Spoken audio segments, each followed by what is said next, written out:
Pole ಆಗುತ್ತೆ ಅವೆಲ್ಲ ಕರೆಕ್ಟಾಗಿ ಸ್ವಲ್ಪ ಬಾಡಿ ಬ್ಯಾನ್ ಮಾಡಿಬಿಟ್ಟು ಬಿಟ್ಟು ಬಾಲು ಬಿಡಬೇಕು ಬ್ಯಾಟ್ ಕೆಲವರು ಹಿಂಗೆ ಹಿಂಗೆ ಬಿಡ್ತಾರೆ ಕೆಲವು ಸೈಡಲ್ಲಿ ಹಿಂಗೆ ಅಲ್ಲೇ ಅಲ್ಲ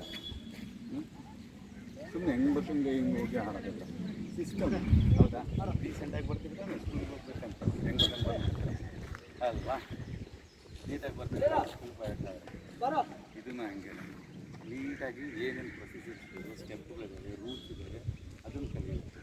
ಆಮೇಲೆ ನಟ್ಟು ಕ್ರಾಸ್ ಆಗೋಂಗಿಲ್ಲ. ಆಟ ಆಡೋಕ್ಕಾದ್ರೆ ಸೆಟ್ಟಿಂಗ್ ಮಾಡ್ಬೋದು, ಬಾಕ್ಸಿಗೆ ಬಂದು ಹೊಡೆಯೋದನ್ನು ಸೆಟ್ಟಿಂಗ್ ಮಾಡ್ಬೋದು.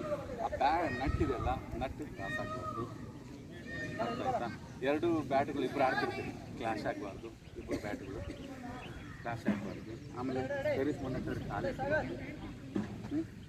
ಆಮೇಲೆ ರೆಡಿ ಅಂದಮೇಲೆ ಎಲ್ಲರೂ ಪ್ಲೇಯರ್ ರೆಡಿ ಇರ್ತಾರೆ, ರೆಡಿ ಅಂತಾರೆ. ಸಡನ್ನಾಗಿ ರೆಡಿ ಅಂದಾಗ ನೀನು ಬಿಟ್ಟೋಗ್ಬಿಟ್ಟು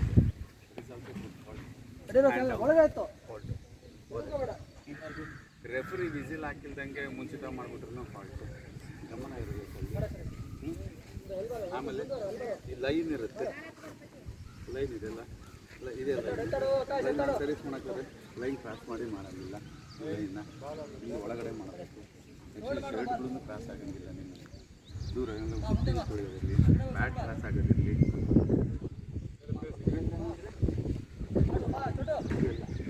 ಆಟ ಬರ್ತಿರೋ ರೂಲ್ಸೇ ಗೊತ್ತಿಲ್ಲ, ಗೇಮ್ ಬಾಲ್ ಟೈಮ್ ಗೊತ್ತಿರಲ್ಲ, ಫಸ್ಟ್ ಅಂತ ಹಿಂಗೆ ತಿಳ್ಕೊಂಡು ಹಿಂಗೆ ಹೋಗಿ ಅಲ್ವಾ? ಅದಕ್ಕೆ ಫಸ್ಟಿಗೆ ಇವೆಲ್ಲ ತಿಳ್ಕೊಂಡು ಈ ಬರ್ದಿರೋಕ್ಕೆ ತಾನೇ ಓದೋಕ್ಕೆ ಬರೋದಕ್ಕೆ ಎಲ್ಲ ತಿಳ್ಕೊಳ್ಳೇಬೇಕು.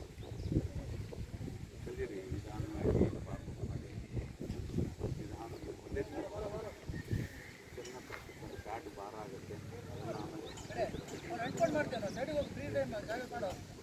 ಯಾಕೆಂದ್ರೆ ಏನಿಲ್ಲ ಈ ಥರ ನಿಮಗೆ